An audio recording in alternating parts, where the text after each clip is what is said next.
Hey guys, it's Alex here, and today is a video I hoped I would never have to make, and it's a sad video in that I have a parasite in my tank that has caused a couple of my fish to die and that I need to do something about before it gets worse. So in this video what I'm going to do is tell you how it came into the tank, what problems it caused me, and the plan to deal with it. I bought a Royal Grammar about a month ago, which was the first new fish I bought in a long time, and I don't quarantine fish, as you might know. It hasn't caused me problems up to date, but now it has. So I brought in a Royal Grammar. It turns out it had a parasite. There was no visible signs on it, but that spread the parasite to my tank. As to what I've got, I actually don't know for sure, but I think it is both white spot and Brooklynella, aka clownfish disease, because some of the fish are showing signs of white spot, like textbook signs of white spot, but the clownfish look very different, as did my coal tang, my white-tailed coal tang. And actually the disease spread to my tank upstairs, unfortunately. I used the same pot to feed both tanks after I identified the spot without thinking. So it spread to the tank upstairs and it caused the clownfish in that tank to have the exact same symptoms as the clownfish down here, and that looked like Brooklynella. So I think I have two parasites. It might be just that I just have one. I'm not entirely sure. Identifying these parasites is actually quite difficult unless you have a microscope, which I don't have. But anyway, I'm going to work on the basis that I have at least white spot and probably Brooklynella as well. I can say pretty confidently that it's not velvet, because frankly everything would be dead by now if it was velvet. Velvet acts very, very quickly indeed. But anyway, I think that's the safest thing to do, is work on the basis that it's brook and white spot and treat both of those. So then what am I going to do to fix this? Well, I tried starting by plumbing a UV sterilizer in, but to be honest, I think I was just burying my head in the sand. Feeding more and plumbing in a UV sterilizer is great, but it's not going to solve the problem I had.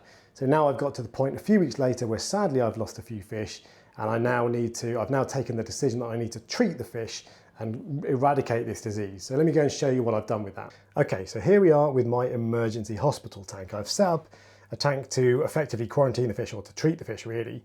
This is a 100 litre, just a freshwater tank, just a cheap tank. I've got the usual things that you would expect to see in there. A few hiding places for the fish, some sand for my wrasse. Apparently copper doesn't get absorbed by sand, so that's fine. And just a couple of power heads basically. I do have a light on this, but I'm not going to turn it on for now. I don't want the fish to be stressed. And what I'm going to be doing to treat them is two things. First is copper. So this is copper power, which supposedly is one of the more gentle treatments for fish, and that will treat the white spot.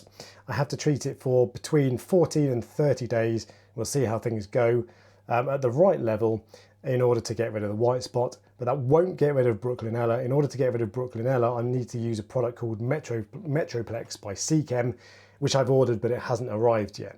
So the plan is to pull all of my fish out of the main tank, put them in here for between 14 and 30 days. I'll work that out later, probably err on the side of caution for the full 30 days of treatment. Treat all the fish, eradicate every single parasite, and then look to get them back in the tank. Now, when I say get them back in the tank after I've treated them, I don't mean instantly. And the other bad thing about this whole problem is that my tank is now going to have to be fallow for a long period. It's about 6 weeks. I'll probably add a couple of weeks onto that to be cautious.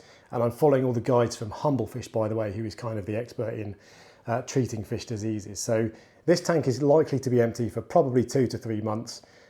When I say empty, it will have all the corals in still, but no fish. I'm going to keep feeding it in that time, trying to avoid any funny outbreaks or changes in parameters, but there's going to be no fish in that tank for about 2 or 3 months while the fish all recover. Now, I've deliberately kept this video fairly light on the detail because I don't want this to be seen as like a how-to guide. I'm working my way through it with some guidance from some really good people and also from the Humblefish guides. And what I will do after all this has been done is I'll tell you how successful it's been, the problems I came across, what worked and what didn't, and I'll let you know my experiences of treating parasites. But for now, I just wanted to get a video out there showing you what's going on in the tank and giving you an update on the problems I'm having. Actually, in our hobby, in the YouTube side of our hobby, people are really open about all the bad things that happen as well as the good, and I want to keep going in that spirit and share all of the bad things as well. All right, so I've got a lot of work ahead of me. I have to drain probably 50% of the tank if I can do.